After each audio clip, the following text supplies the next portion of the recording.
Chapter 5, Haunted in the Bush. For a week, I'd had trouble sleeping. I wanted to see Mitch and my parents when I closed my eyes, but not the way that they had been coming to me as of late. Mom showing up in my tent with her mouth sewn shut and her left arm missing. Dad sitting by the fire drinking out of a mason jar, then jumping into the flames when I got close enough to smell the moose hide of his mitts. I spent a lot of time with Riri, and she took full advantage of my resistance to sleep. Where did you walk from? The outer city. Did the recruiters chase you? They would have. My brother stopped them. Did your brother get taken? Yeah, Ree, he got taken. What did he look like? He seemed really big, but I don't think he was. I think maybe he just was always bigger than me. He had eyes that were blue sometimes, but sometimes they looked gray. His eye hair was almost black. His teeth were crooked, so that the front ones looked like they were holding hands. It was painful, but I didn't really mind. The more I described my brother, my parents, our makeshift community before Dad left with the council, the more I remembered, like the way my uncle jigged to heavy metal. Instead of dreaming their tragic forms, I recreated them as living, laughing people in the cool red confines of Riri's tent as she drifted off. I woke up with stiff muscles and frozen toes on her tarp one morning, her small form huddled under layers, cheeks pink with warmth and rest. I must have fallen asleep in the middle of talking the night before. I could see my breath and hear the near constant rain pattering on the vinyl walls. A slow, steady drizzle. That's the best we could hope for these days. Mig couldn't explain the science of it, but ever since the north started melting, there were more rains. I shook the damp out of my legs and laced my boots back on, wrapping the tops in strips of fabric that tore as I knotted them. Almost time to replace them.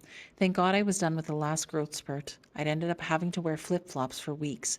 They were the only thing that fit until we scavenged a forgotten fishing lodge and found the boots I wore now.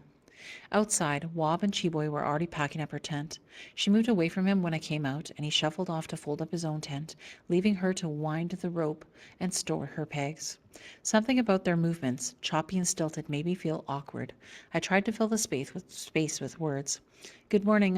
Hey, Wob, started breakfast yet? Twins are on meal duty. They're homesteaders.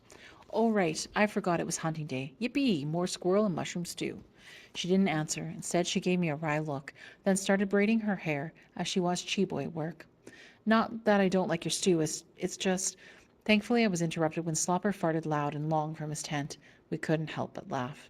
Christ, sounds like that one ripped a hole in the ground, one of the twins shouted from the main latrine behind the dense thicket. Chuckles could be heard from Mig and Minerva's tents. Gross! Riri was up. With that introduction to the new day, the camp came to life, one by one, brushing their teeth with brushes worn stiff to nubs, beating the wet out of the clothes by slapping them against trunks, and running tight circles around the perimeter to warm up. We sat in a quiet circle, packing our gear and waiting for food. The hunters strapped on rich wristwatches we shared. Meg didn't need one. He kept a pocket watch in his jeans. It was important for hunters to keep time so we could keep track of each other and the day. We never used to need these things, Meg commented as we wound the mechanisms and checked they were synchronized. But no one has the skill of telling time by the sky here. Maybe one day we'll run into someone who does, and then we won't need to rely on these things no more. The twins opened up a few tins of condensed milk, handing the empty cans to Minerva, who rinsed them out into a puddle. She smiled while she cleaned the lids and pulled them off, stashing them in the leather crossbody bag she wore every day. Who knew what she was up to? Minerva collected odd things. We didn't even question it anymore. Meg crushed the tins, as small as they could go, so we could bury them along with our other minimal garbage by the latrine. After a hasty breakfast of mush, the hunters were off, eager to take advantage of the halt in the rain and the appearance of sliced sunlight through the striated clouds. It is often necessary to break up a larger group to achieve a goal, especially since a lone shadow can get into more spots without notice than a larger group. We were 50 minutes hike from the camp. I want you to all get used to the idea of operating alone. Meg was crouched down in the middle of our huddle, checking the ground for fresh prints. There's signs of deer in the area, maybe something bigger. If we work separately but together, we should bring back a nice buck. Woohoo! Slopper pumped his fist in the air, being a huge fan of fresh deer meat. But only, continued Meg, looking at the excited boy, if we can stay quiet and focused. Slopper lowered his fist and shuffled his feet. Mig stood, put his hands on his lower back, and stretched. We are going each go our separate ways, so make sure you keep track of which direction you walk. Cross twigs on a path when you change direction to find your way back without tipping off potential predators, and have your weapons ready. Cheeboy and Wob were carrying bows. Slopper, not having graduated to full hunter status, carried a sharpened stick. Mig had his 45, and I had a rifle slung over my shoulder. Cheeboy used to carry the rifle, but he and Wob had been spending time relearning bow hunting, so it fell to me now. Bows are sustainable. Eventually, we won't be able to get any more bullets, and at least I can make arrows, he explained. I think they just liked having this thing they shared in common, never mind all the hours I provided them alone to practice. Everyone goes a different way. Keep a steady but mindful pace, the same speed we keep on the trail when we move camp. An hour's walk, no more, then you find a lookout and wait. Mig reloaded his handgun and tucked it into his waistband. With his long raincoat, with the popped collar and the 45 in his wide leather belt, he looked like an old-timey gunslinger. We wait for 2 hours, then we make your way back here. If there's a problem, you all know the alarm, Cheeboy? Cheeboy threw his head back and let out a screech that curved up in a long tail before fading. An eagle. Okay. We all nodded and turned and pushed off into the bush like swimmers from the block. I walked southeast, careful to pace my steps so that I was moving neither too fast nor too slow to keep the group's synchronicity that would make it easier to track anyone who didn't return on time, just in case. Our lives were a series of actions twinned with just-in-case reactions.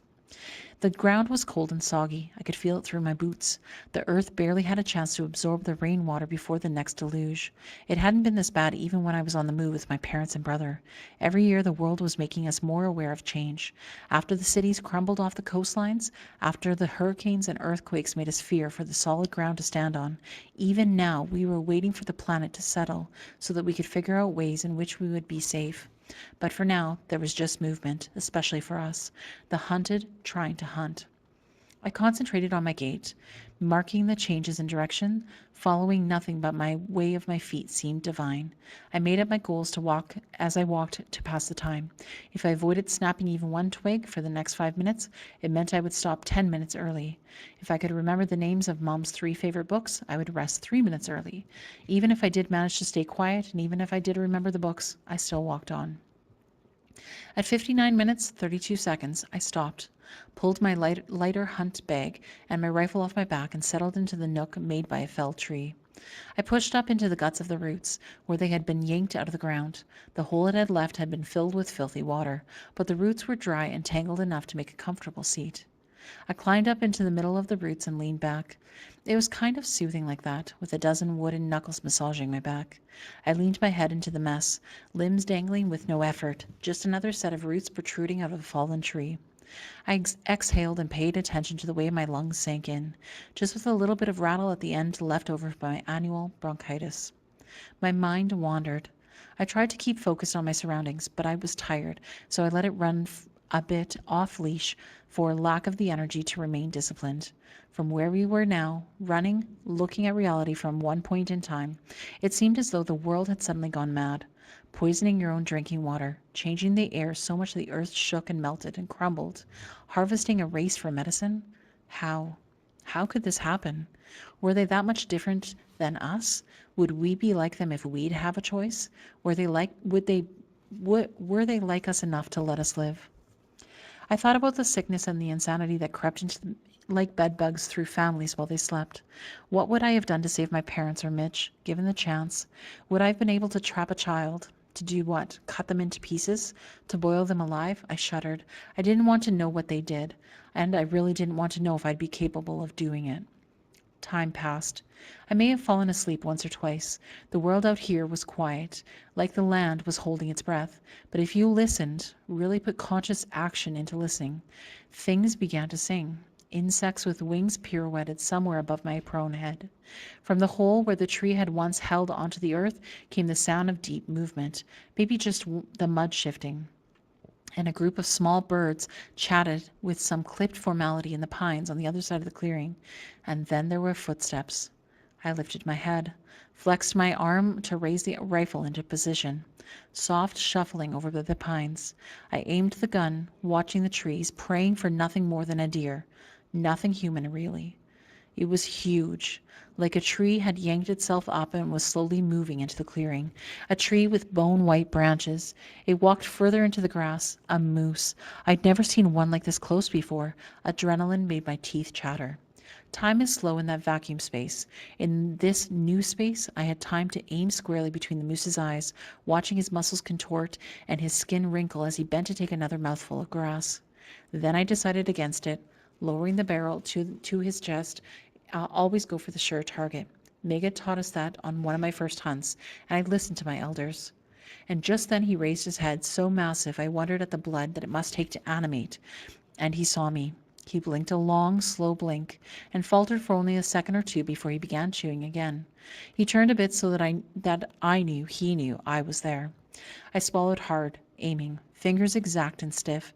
He was so friggin' big. It was like he was 100 years old, like he'd watched all this happen. Imagine being here through it all, the wars, the sickness, the earthquakes, the schools, only to come to this. He exhaled a long and loud like the wind. This was food for a week. Hide and sinew to stitch together for tarps, blankets, ponchos. This was bone for pegs and chisels. This was me, the conquering hero, marching into camp with more meat than all of us could carry, taking the others back to field to dress this gift. This was Rose looking at me with those big eyes so dark that they shone burgundy in the firelight. This was my chance. But could we travel with this meat before it rotted? No. And could we smoke and dry it? No.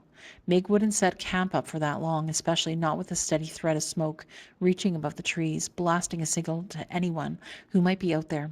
So we'd be leaving half, at least half, behind to rot. The moose watched all of this play out on my face, a dirty boy tangled in the roots of an upended tree, hiding from the world, hiding from the memories of a family and days without pursuit. And he stayed perfectly still. His eyes were huge, dark globes that reflected back their surroundings.